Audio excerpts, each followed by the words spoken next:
Ito yung ice skating area dito sa park na malapit sa amin. So ngayon, sarado na siya kasi nag-plus digit na yung temperature namin today, 11 degrees.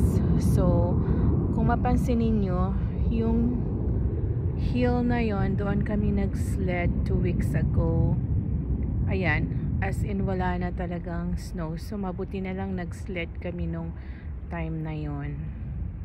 So ayan, punong-puno yan ng snow ng weekend kasi naglaro pa ako dyan. Ayan o, wala na, nagmelt na sila, melted na yung snow. Ayan. Kahit yung basketball court hindi na rin siya covered ng snow. So hindi ko alam, pero forecasted na mag-snow ulit next week. So siguro yung area na to mag-covered na naman siya. Medyo slippery kasi nagme-melt.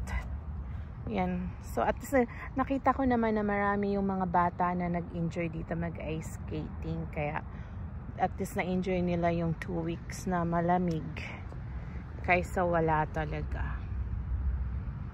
Yan lang po, i-update ko lang kayo sa mga pangyayari na this year.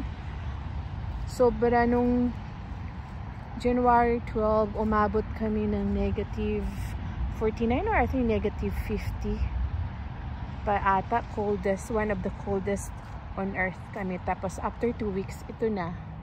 Wala na. Ano na ang mga snow.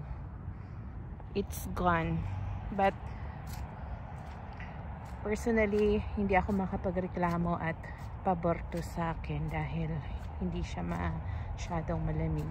Hindi ka masyadong magbabalot pag magpasok sa trabaho. Yan, ang ganda rin ng kalangitan. Hopefully, mamaya merong northern lights kasi less ang clouds.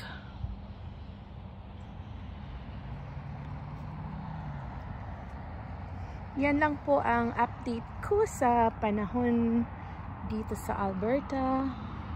Maraming salamat sa inyong pagsubaybay. Bukas ulit.